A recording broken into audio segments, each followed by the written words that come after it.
নমস্কার বন্ধুরা, shout with Dipanjan চ্যানেলে আপনাদের সকলকে স্বাগত জানাই। আপনারা শুনছেন শ্রীমদর্শন। শ্রীমদর্শন 16টি খণ্ডে সম্পূর্ণ।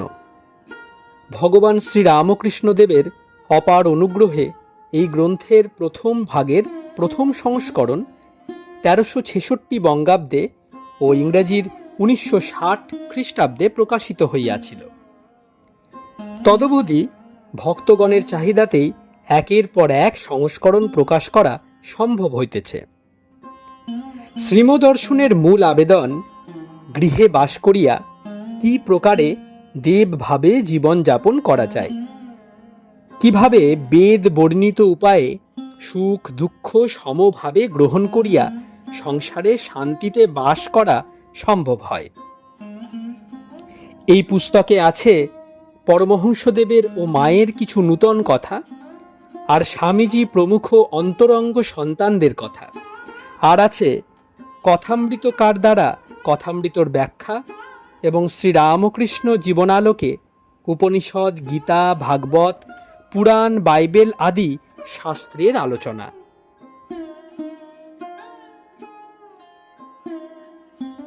স্বামী নিত্যাত্মানন্দ বিরচিত শ্রীমদর্শনের আজ 28তম পর্ব। চলুন আজকের পর্বটি শুরু করা যাক।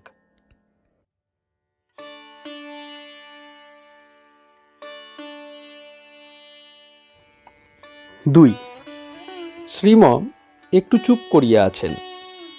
একটি ভক্ত 2খানা চিঠি কুড়াইয়া আনিয়া শ্রীমর হাতে দিলেন। একখানা ইউনিভার্সিটি ইনস্টিটিউট গৃহে কলিকাতাবাসীগণ কর্তৃক আমেরিকা প্রত্যাগত স্বামী প্রকাশানন্দজিকে অভিনন্দন প্রদান সভার রিপোর্ট বড় অমূল্য লিখিয়া পাঠাইয়াছিলেন। আরেকখানা বেলুড় মঠে স্বামীজির বিগত উৎসবের বিবরণ।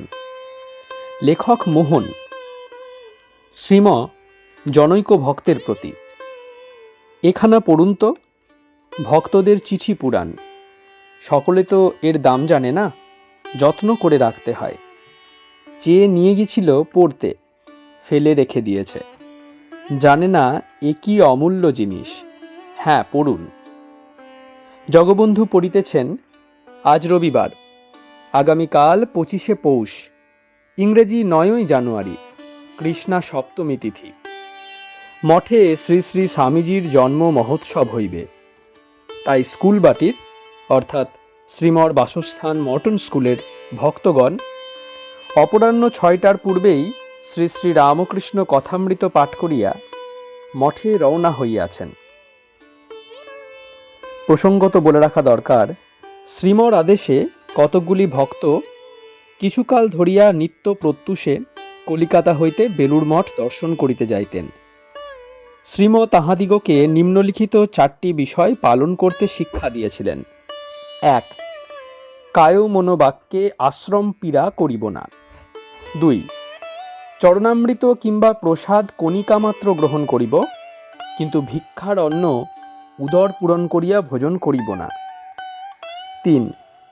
ধ্যানের সময় সাধুদের উল্লঙ্ঘন করিব না। 4. সাধুদের সঙ্গে তর্ক করিব না। তিরস্কৃত হইলেও মঠ সীমানায় প্রতিবাদ করিব না। এ আশ্রমের সাধু, ভৃত্য, পশুপক্ষী সকলই আমাদের নমস্য। ভক্তগণ মঠ দ্বারে উপনীত হইয়া উক্ত প্রার্থনা মন্ত্র আবৃত্তি করিতেন, তারপর মঠে প্রবেশ করিতেন। আবার কথায় ফিরি। ভক্তগণ সাধুদের সঙ্গে উৎসব কার্যে যোগদান করিয়া ধন্য হইবেন, এই মানসে যাইতেছেন। এইরূপভাবে তাহারা মাঝে মাঝে মঠে যাইয়া থাকেন। 6:55 স্টিমারে বড়বাজার ঘাট হইতে মনোরঞ্জন ও জগবন্ধু, কুমারটুলি হইতে তারক, কাশীপুর হইতে ডাক্তারবাবু ও ছোট অমূল্য উঠিলেন। সকলে এক সঙ্গে যাইতেছেন বলিয়া খুব আনন্দিত। প্রায় 7:45 সময় ভক্তগণ বেলুড়ে পৌঁছিলেন। ভক্তগণ মঠের ফটকের রজ ললাটে স্পর্শ করিয়া প্রণাম করিলেন। কেহ কেহ মনে মনে প্রার্থনা মন্ত্র আবৃত্তি করিলেন। তারপর স্বামীজির মন্দির ও শ্রী শ্রী মায়ের মন্দিরে ভূমিষ্ঠ প্রণাম ও প্রদক্ষিণ করিলেন। এখান হইতেই দেখা যাইতেছে পশ্চিম দিকের বাগানের উৎসবের পাকশালার উনুনগুলি জ্বলিতেছে। সাধুগণ বহু ভক্ত সঙ্গে বিরাট ভোগের বিবিধ তরকারি কাটিতেছেন। ইহা দর্শন করিয়া গঙ্গা স্পর্শ দক্ষিণেশ্বর ঠাকুর ও শ্রী শ্রী মহাপুরুষ মহারাজকে দর্শন ও প্রণাম করিলেন। মহাপুরুষ মহারাজ তখন আপন খাটে পশ্চিমাশ্ব হইয়া বসিয়া আছেন। মেঝেতে আমেরিকার ভক্ত ব্রহ্মচারী গুরুদাস মহারাজ ও আরও কয়েকজন উপবিষ্ট। তদনন্তর আমরা সকলে উৎসব ভূমিতে গিয়া কার্যে প্রবৃত্ত হইলাম। একটি ভক্ত বালক সুমধুর সঙ্গীতে সকলের আনন্দ বর্ধন করিতে লাগিল। শ্রীযুক্ত কেষ্টলাল মহারাজ, অমূল্য মহারাজ প্রভৃতি সাধুগণ আসিয়াছেন। কিছুকাল পরে গুরুদাস মহারাজও আসিলেন। মাঝে মাঝে ফক্স সিস্টার্স নামে সুপরিচিত আমেরিকার ভক্ত মহিলা শ্রীযুক্তা প্রেমিকা ও রাধিকা নাম্নী ভগিনীদ্বয় আসিয়া সব দর্শন করিতেছেন এবং মৃদু হাস্যে যুক্ত করে ভক্তদের নমস্কার করিয়া তাহাদের উৎসাহ বর্ধন করিতেছেন। রাত্রির ভোগের পর প্রসাদ পাইয়া কেহ কেহ পুনরায় কার্য করিতে আসিলেন, কেহ বিশ্রাম লইলেন। সারা রাত্রি ধরিয়া কাজ চলিতেছেন। পরদিন মঙ্গল আরতি দর্শন করিয়া স্কুলবাড়ির একটি ভক্ত মনোরঞ্জনকে সঙ্গে লইয়া ভোর 4:30টার সময় বেলুর রেল স্টেশনে রওনা হইলেন। রূপনারায়ণপুর হইতে গোলাপ পুষ্প আসিয়াছে, উহা লইয়া তাহারা 6:30টার সময় ফিরিয়া আসিয়াছেন। শ্রী শ্রী মহাপুরুষ মহারাজ মঠবাড়ির পশ্চিমের বারান্দায় দাঁড়াইয়াছিলেন। ধীরে ধীরে ঠাকুর ভাঁড়ারের সামনে আসিলেন এবং ফুল দেখিয়া বালকের ন্যায় আনন্দ করিতে লাগিলেন। আজ উৎসব।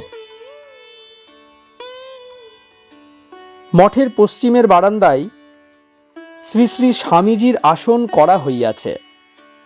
স্বামীজির সন্ন্যাসী বেশের বৃহৎ তৈলচিত্রখানার উপরে দেওয়ালে শ্রী শ্রী ঠাকুরের ছবি স্থাপিত হইল। ছবিদ্বয় ও আসন নানাবিধ সুগন্ধ পুষ্পে ও মাল্যে সজ্জিত করা হইল। বেলা বাড়িতে লাগিল, ভক্ত ও দর্শক সংখ্যাও বাড়িতে লাগিল। শ্রী শ্রী ঠাকুরের পূজার আয়োজন হইতেছে। ঠাকুর মন্দির আজ অপরূপ সাজে সজ্জিত।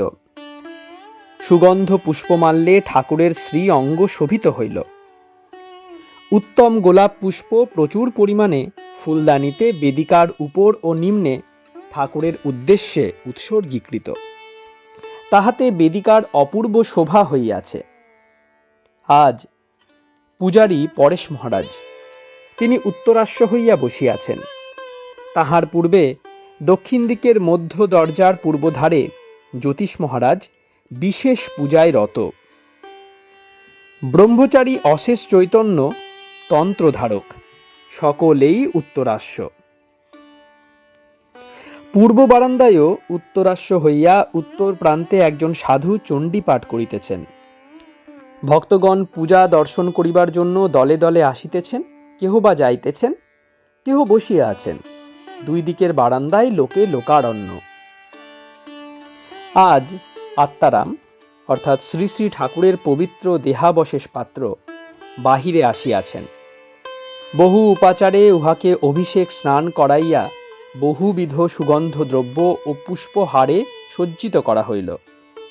ওদিকে নিচে আবার সঙ্গীত আরম্ভ হইল। স্বামীজির আসনের নিচে পূর্বাশ্ব হইয়া লোক বসিয়াছে। প্রাঙ্গণে ও শামিয়ানার নিচে কাতারে কাতারে বহু লোক। তাথইয়া তাথইয়া গানে উদ্বোধন হইল। বেলা 10:30 হইতে 12:30 পর্যন্ত অনেক সুমধুর সঙ্গীত গীত হইল। ঠাকুরের ষোড়শোপচারে পূজা শেষ হইয়াছে।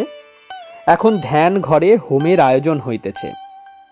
আজ 18 জন ভক্ত পবিত্র ব্রহ্মচর্য ব্রতে দীক্ষিত হইবেন। একে একে ধ্যান ঘরে সকলে প্রবেশ করিলেন। ইহাদের মধ্যে একজন হেডমাস্টার, মাদ্রাজের একজন, আর সিংহল দেশীয় একজন ভক্ত আছেন, সকলেই যুবক। দক্ষিণের বারান্দায় সাধু ভিন্ন অপর সকলের প্রবেশ নিষেধ। একজন ভক্ত প্রাঙ্গণের সংলগ্নবর্তী দক্ষিণ দিকের উদ্যানের পাশে দাঁড়াইয়া এই অপার্থিব দৃশ্য দর্শন করিতেছেন। অপর বহু ভক্ত নিচে দাঁড়াইয়া কিছুক্ষণ দর্শন করিয়া চলিয়া যাইতেছেন। একজন কিন্তু শেষ পর্যন্ত দাঁড়াইয়া আছেন। ধ্যানগৃহে শ্রী শ্রী মহাপুরুষ মহারাজ প্রবেশ করিলেন। তারপর আসিলেন সুধীর মহারাজ, সুশীল মহারাজ ও কেষ্টলাল মহারাজ। আরও কয়েকজন প্রবেশ করিলেন। এতক্ষণে ব্রহ্মচর্য হোম হইয়া গেল। পবিত্র স্বাহা আর শোনা যাইতেছে না। ব্রহ্মচারীগণ অগ্নি, ঠাকুর, গুরু ও সাধুগণকে সাক্ষী করিয়া তাহাদের শুভাশীর্বাদ লইয়া ব্রহ্মচর্য ব্রত গ্রহণ করিলেন। নবীন ব্রহ্মচারীগণ নবীন সাজে এইবার একে একে বাহির হইয়া পাশের ঠাকুর ঘরে প্রবেশ করিলেন। এবার লাল পাড় কোড়া, অর্ধছিন্ন নূতন বহির্বাস পরিহিত, শিখাসূত্র উত্তরীয় শোভিত, মণ্ডিত শীর্ষ মুক্ত কচ্ছ নবযুগের নবীন সন্ন্যাসীগণ আত্মন মোক্ষার্থং জগদ্ধিতায় চ এই মহামন্ত্র গ্রহণ করিয়া মন্দির সোপান বাহিয়া নিম্নে অবতরণ করিতেছেন। এখানকার এই স্বর্গীয় পবিত্র ভাব ও অলৌকিক দৃশ্য বর্ণনা করিবার সামর্থ্য কোথায়? এই মহাব্রত গ্রহণের আরও প্রার্থী ছিলেন। একটি 15-16 বৎসর বয়স্ক বালককে ব্রহ্মচর্য ব্রত গ্রহণে অনুমতি দেওয়া হয় নাই বলিয়া সে কত ক্রন্দন করিতেছে। অনেক অনেক প্রবোধ দিয়াও তাহাকে শান্ত করিতে পারিতেছেন না। লোক সংসার ভোগে বাধা পড়িলে ক্রন্দন করে, আর এ বালক সংসার ভোগ ত্যাগ ব্রত গ্রহণের জন্য ক্রন্দন করিতেছে। কি অলৌকিক দৃশ্য! এখন মহারাজ রাজেশ্বর শ্রী শ্রী ঠাকুরের ভোগ লাগিবে। বিবিধ পক্কদ্রব্য ও মিষ্টান্নাদিতে ঠাকুরের ঘর পরিপূর্ণ হইয়া গেল। ভোগ নিবেদনান্তে শ্রী ভগবানের আরতি হইতেছে। সাধু ভক্ত সম্মিলিত কণ্ঠে গাহিতেছেন, খণ্ডন ভব বন্ধন জগ বন্দন বন্দিত।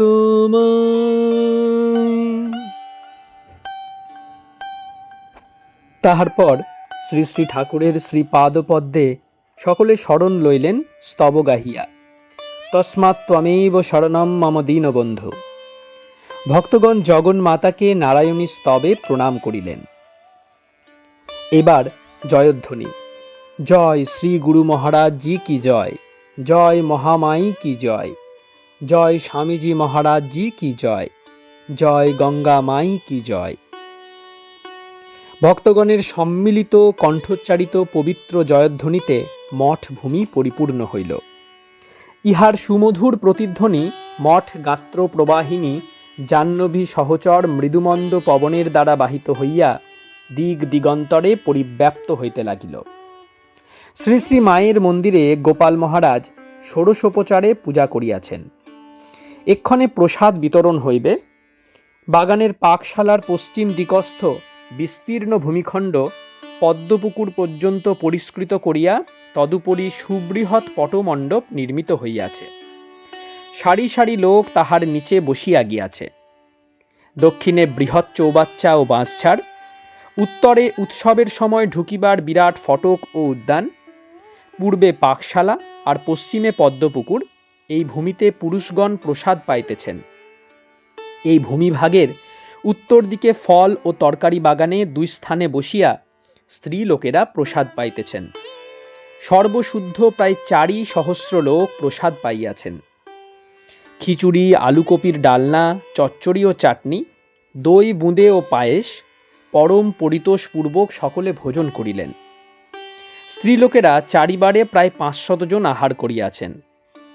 পুরুষদের বড় পঙ্গত 6 বার বসিয়াছে। ভাণ্ডারা হইয়াছিল গোশালার পূর্বধারের ঘরটি। বিরাট ভোগের পর প্রসাদ বিতরণ আরম্ভ হইল। কলিকাতার স্কুল কলেজের বহু ছাত্র স্বেচ্ছাসেবক হইয়াছেন। সেবকগণ প্রসাদ বিতরণে ব্যস্ত, কিন্তু পরিচালক সাধুগণ চতুর্দিকে দিয়তাম ভুজ্যতাম রব, একদল উঠিতেছে, অপর দল বসিতেছে। মেয়েদের সেবায় স্কুলবাড়ির ভক্তগণ নিযুক্ত হইলেন। কেষ্টলাল মহারাজ প্রভৃতি বয়স্ক সাধুগণ আসিয়া মাঝে মাঝে পরিদর্শন করিতে লাগিলেন। সেবকগণ যেন নিজেদের ভুলিয়া গিয়াছেন, উৎসব আনন্দে এত মাতোয়ারা। অনেকে আবার জলও স্পর্শ করেন নাই, ক্ষুধা তৃষ্ণা ভুলিয়া দরিদ্র নারায়ণ সেবায় নিরত। সন্ধ্যা পর্যন্ত সেবা চলিল। মাতা ম্যাকলিয়ড কাঙালিনী মায়েদের সঙ্গে আসিয়া পংক্তিতে বসিলেন। আমার কাছে চাহিয়া 2টি খুঁড়িতে জল ও পায়েস লইয়া আহার করিতে লাগিলেন। তাহার আনন্দ যেন আর ধরে না। তিনি ভক্তদের নানা ভাবে উৎসাহিত করিতেছেন। আনন্দে আত্মহারা হইয়া অতি সুমধুর স্বরে মাঝে মাঝে বলিতেছেন, স্বামীজি's বার্থডে টুডে, আজ আমাদের স্বামীজির জন্মতিথি। স্বামীজির উপর এই মহিলার কি অপরিসীম প্রেম! এই বর্ষীয়সী মহিলা আমেরিকার নিউ ইয়র্ক শহরের অতুল ঐশ্বর্য পরিত্যাগ করিয়া সন্ন্যাসিনী সাজিয়া জীবনের অধিকাংশ এবং উত্তম সময় ম্যালেরিয়া প্রপীড়িত বেলুড় মঠে বাস করিতেছেন। তাহার ভাব, স্বামীজির সমাধি মন্দিরের পার্শ্বে স্বামীজির উজ্জ্বল কীর্তি বেলুড় মঠে বাস করা। ধন্য মার্কিন মহিলা, ধন্য তোমার গুরুভক্তি। বৃদ্ধা মিস ম্যাকলিয়ডকে একজন ভক্ত জিজ্ঞাসা করিলেন, how do you enjoy the ceremony aunty? দেবী, এই আনন্দ উৎসব আপনি কিরূপ উপভোগ করছেন? তিনি উত্তর করলেন, অতি চমৎকার। এরূপ আনন্দোৎসব খ্রাইস্টের সময় হতো। ও not to speak, such a thing was done in the time of Jesus, the Christ. ভক্তটি পুনরায় বলিলেন, this is done once again in our Christ's time. আমাদের খ্রাইস্টের সময়ে পুনরায় উহা সম্ভব হচ্ছে। Certainly, so certainly. নিশ্চয়ই। এই বলিয়া বৃদ্ধা স্মিত হাস্য উত্তর প্রদান করিলেন। তাহার হাস্যময় মধুর ভাব ক্রমশ বিলুপ্ত হইল। তিনি ধীরে ধীরে প্রশান্ত ও গম্ভীর ভাব ধারণ করিলেন। কলিকাতা হইতে ডক্টর মরিনো আসিয়াছিলেন। তিনি খুব ভক্ত লোক। ঠাকুর ও স্বামীজির উপর তাহার বিশেষ শ্রদ্ধাভক্তি আছে। তিনি কখনো অধ্যাপনা করেন, ক্লাসে প্রায়ই ইহাদের কথা বলিয়া থাকেন। তিনি সমস্ত উৎসব মণ্ডপ পরিদর্শন করিলেন এবং হাতে করিয়া প্রসাদ গ্রহণ করিলেন। শ্রী শ্রী শরৎ মহারাজ আসিয়া মাঝে মাঝে সব দেখিতেছেন। আজ প্রভাতে স্বামীজির ঘরে চা ও বিস্কুটাদি দিয়া তাহার পূজা হয়। রাত্রিতে পাশ্চাত্যের ভক্তগণ ওই দেশের প্রথায় ভোগ নিবেদন করিবেন। এইবার সন্ধ্যা। মঠের সকল গৃহে আলো প্রজ্বলিত হইল। শ্রী শ্রী ঠাকুর মন্দির হইতে শঙ্খ বাজিয়া উঠিল। সান্ধ্য আরতিতে সকলে একত্রিত হইতে লাগিলেন। জাহ্নবী তটে ঠাকুর মন্দিরে সর্বত্যাগী সন্ন্যাসীবৃন্দ প্রায় সারা দিন উপবাস থাকিয়া পাখোয়াজাদি বাদ্যযন্ত্র সহযোগে মধুর তানে সুমধুর ভগবত গুণগান গাহিতে লাগিলেন। এই দেব দৃশ্য অবর্ণনীয়। সৃষ্টির প্রাথমিক পঞ্চভূত উপকরণে শ্রী ভগবানের আরতি পূজা সম্পন্ন হইয়া গেল। সাধু ভক্ত কেহ কেহ বসিয়া ধ্যান করিতেছেন। রাত্রি 7:30। ভিজিটার্স রুমে একজন ভক্ত উৎকৃষ্ট মহারাষ্ট্রীয় ভজন গাহিতে লাগিলেন। শ্রী শ্রী কালী মহারাজ, সুশীল মহারাজ ও গুরুদাস মহারাজ প্রভৃতি সাধুগণ বসিয়া শুনিতেছেন। রাত্রি 9:30টার ভোগের পর সমস্ত দিনের উপবাসী সাধু ভক্তগণ প্রসাদ পাইতে বসিলেন। কেষ্টলাল মহারাজ আমাদের ডাকিয়া বসাইলেন। ছোট জিতেন, ছোট নলিনী ও আমি সারা দিন আহারের অবসর পাই নাই।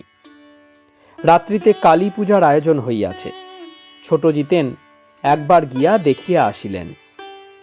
সমস্ত দিনের পরিশ্রমে সকলে ক্লান্ত। আজ রাত্রিতে নবীন ব্রহ্মচারী অনেকেই আমাদের সহিত শয়ন করিলেন। বড় জিতেনবাবু ছাড়া স্কুলবাড়ির সকল ভক্তগণ উৎসবে যোগদান করিয়াছিলেন। শুক্লালবাবু রাত্রিবাসের জন্য প্রস্তুত হইয়া আসিয়াছিলেন, কিন্তু মাথা ধরায় চলিয়া যান। উৎসবান্তে পর দিবস সূর্যোদয়ের পূর্বে উঠিয়া ঠাকুরঘর, মায়ের মন্দির, স্বামীজির মন্দির প্রণাম করিতে বাহির হই।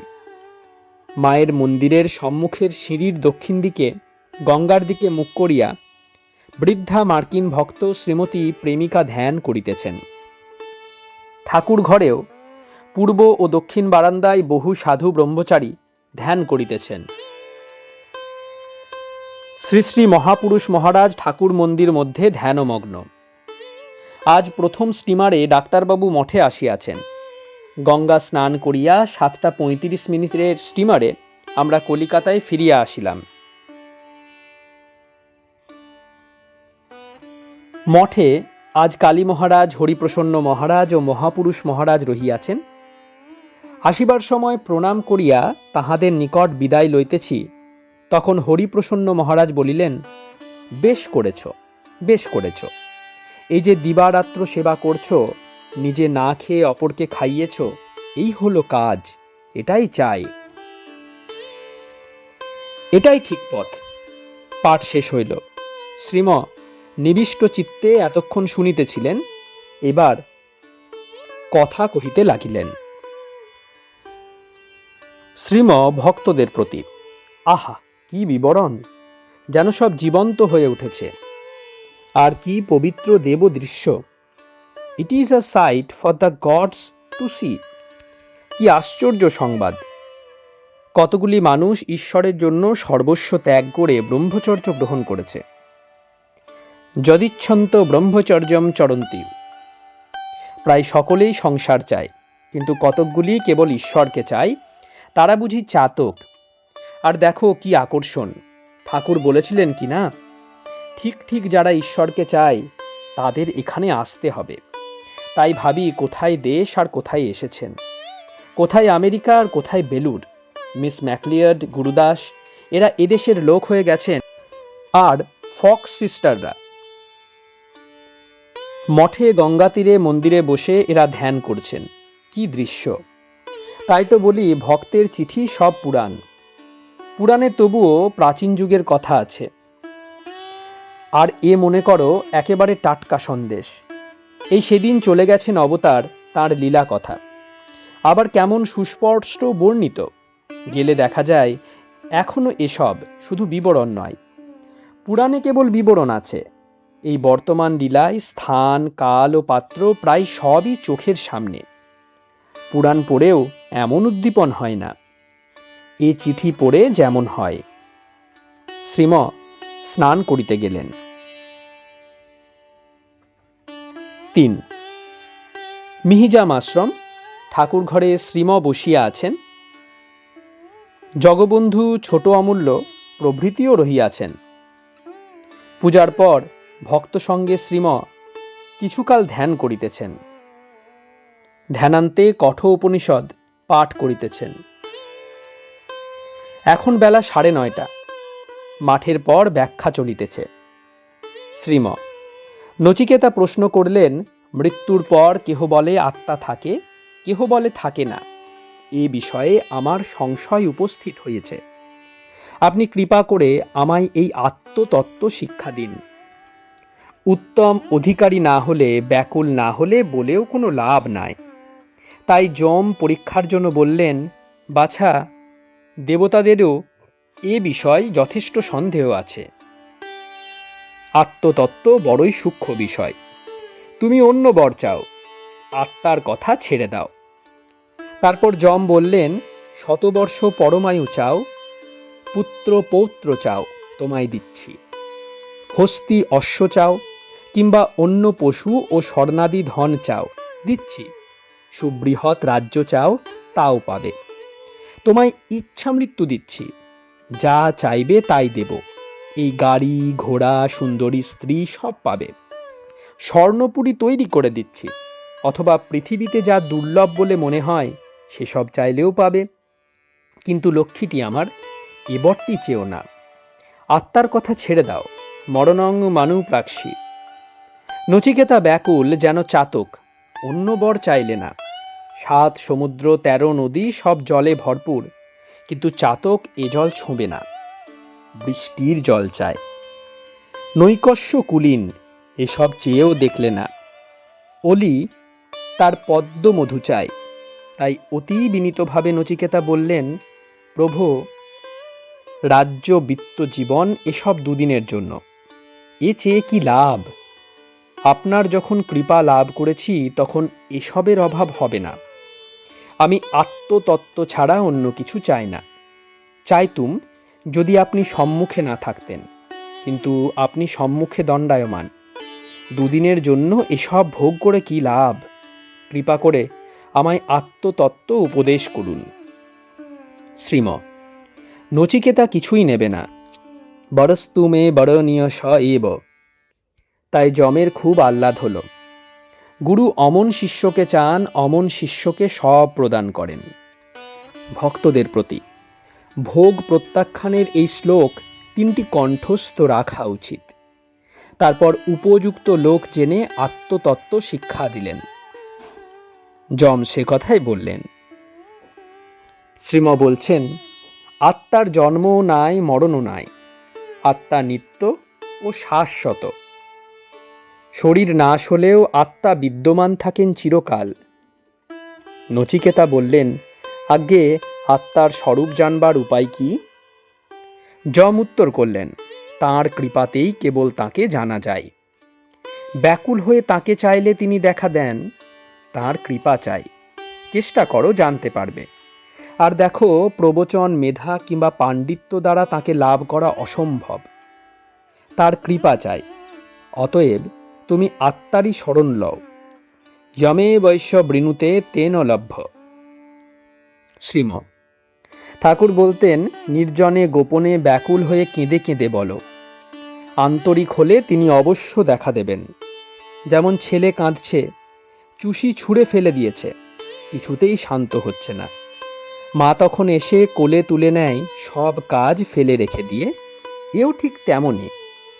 তাকে না পেলে প্রাণ থাকে না, এমনই ব্যাকুল হলে তিনি দর্শন দেন।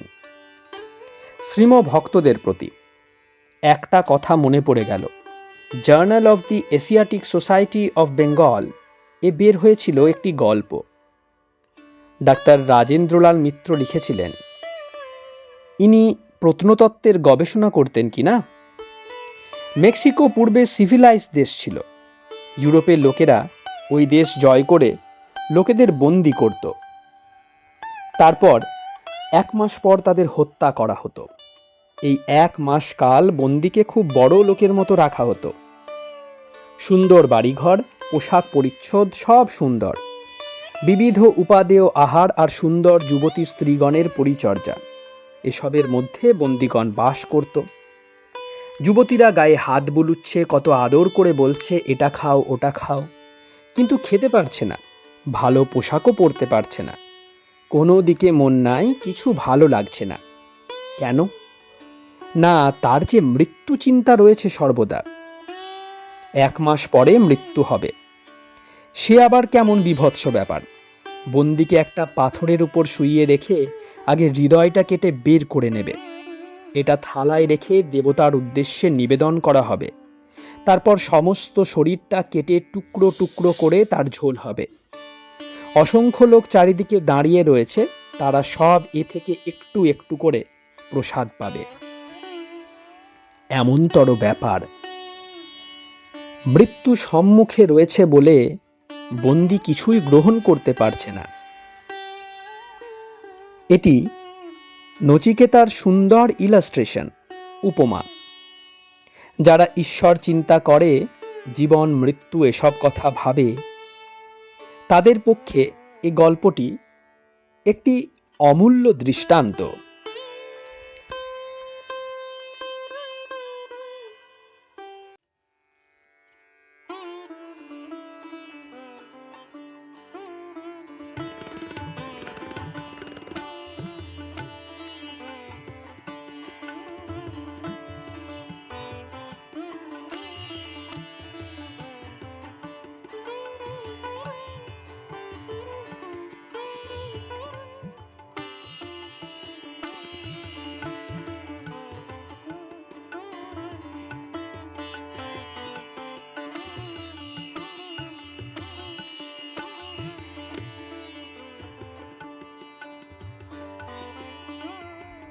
আপনারা শুনছিলেন স্বামী নিত্যাত্মানন্দ বিরচিত শ্রীম দর্শন।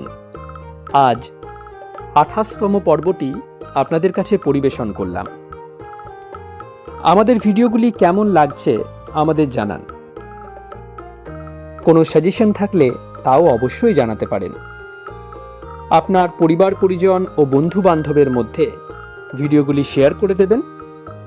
শাউট উইথ দীপাঞ্জন চ্যানেলটি সাবস্ক্রাইব করে প্রতিনিয়ত আপডেট পাওয়ার জন্য বেল আইকনটি অবশ্যই প্রেস করে দেবেন। অনেক অনেক ধন্যবাদ। নমস্কার। জয় ঠাকুর, জয় মা, জয় স্বামীজি।